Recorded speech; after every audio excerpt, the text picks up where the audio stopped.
Just about, yeah. But you're not renting. This is the beauty of it, is that, you know, even if you say just about with the market going up and down, I know you own a few here now, and then properties are going to go up in value. And if they're not, you're down paying your mortgage. So either way, you're winning. There's one in particular that I had in JVC, which I had for nearly a year and a half. I rented a couple of the rooms out to people who I worked with. Yeah. So it ended up where it wasn't really costing me anything. That was covering the mortgage. Yeah. I had it for a year and a half and sold it for more than I bought it for. But you've not paid rent for a year and a half. Exactly. Which is huge. But which is if you look, I mean, at the time, obviously I've got a little kid on the way now. Yeah. Great news, which is going to change things a lot with the accommodation we need and things like that. But I just think if you look at any family, one kid, two kids, it's going to be an absolute minimum of 130, 140,000 for a townhouse in a decent community. Which is what, 10 grand a month? Let's call it 12 grand, 11 grand a month. Yeah. So that's nearly, in my eyes, a 2 million mortgage. Just mortgage is 6,000, 5,500 per million. Yeah. So someone can actually buy, let's say they've got 2 million, what can you buy? If you're going to rent for 130k, what can you get in the ranches for a 2 million deal? 2.5. 2 to 2.5 is a big jump. 2 million bottom end probably get you a 3-bedroom plus a study. Okay. 2.5 is edging you towards. And what would that be? Is it Alream? Alream. Okay. Yeah. 2.5 might move you into a slightly newer community, Alma. Same type of houses, but much newer. But it would get you like 3-4 bedrooms plus a maid's with a nice garden. Okay, fine. Now, the people that are buying at the moment, where else are they viewing? What are the areas they're looking at before coming to the ranch?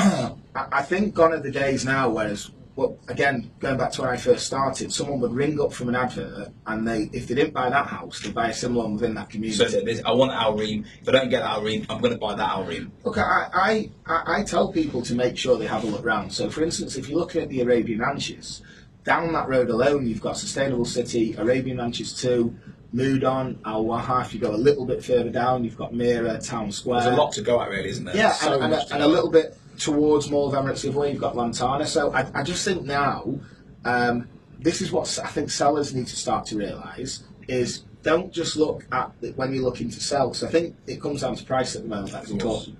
If the price is good, you'll sell. But I think the important thing is go and have a look for what price you want, what else you can get in Dubai. And the perfect example is my brother-in-law, Russell, has just moved from somewhere near Global Village, and then he was looking in Marina, and then he ended up renting in Mira, because you're getting a 3-bedroom villa for the same price as you're paying, plus mates, with a garden, and you know, having your barbecue life and doing all these things, for the same price as you get a 1-bed plus study in Marina with a good view. So it is a no-brainer, isn't it? Yeah.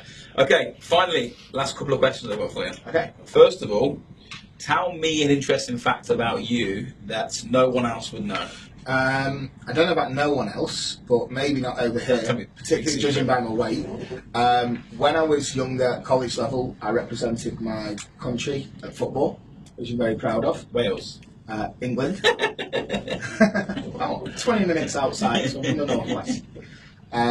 Yeah, so that's interesting. And was it 1 cap, or how many caps did you get? 3. Oh, wow. Yeah. Fantastic. And you won the Southern Goats Football League? Yeah, so I manage a football club over here, which we started pretty much born out of our company about 5-6 years ago. So that team has just won the Dubai Premier League. And you're on the radio as well? You on? We're on the radio, Dubai. Dubai. You on there? Heard you on there? Good, okay. Finally, if someone is looking to buy a property in the ranches, what tip would you give them if they're going on to buy or rent? If someone was looking to buy the ranches, what tip would I give them if they're going what should they be looking for? Is it value for money? Is it upgraded properties? What would you do if you were a buyer? So, do you know what? I wouldn't look so much for the upgrades because I don't think it costs as much as people think to do the upgrades. I also think now there are good contractors out there, you know, and there's quite a few that you can rely on. But my biggest tip would be to pick the right location within any community, because you can always upgrade a house, do it up, try and get a plot size that fits you, that you're happy with, because you won't be able to alter that, and try and fit a good location. I agree with you. See, from my point of view, I moved into my home in Victory Heights 5 years ago, and I had a choice of buying something on the golf course or not on the golf course. And the one on the golf course was a little bit more money, and I was like, oh God, do you do it, don't you do it? 5 years on, listen, it's gone down in value, up and down. But I had the best location, probably in Victory Heights, in my opinion, for what the villa that I live in. And I know that now, if I ever wanted to sell it, which I won't in the next 10 years, it will sell because people buy it. And the one thing you can't move is location. You can move a kitchen, you can change the walls, but you cannot move the location. But so for me, location is massive. I think the other thing on that as well is if people go and see these newer communities, what they seem to be doing in the newer communities now is they put all the bigger stuff in the better locations. Agreed. So all the mansions on the golf course and on the lakes. So I think if you have got a prime location at the moment with a 4 or 5 bedroom house, I think over the next 5-6 years it's well worth keeping hold of.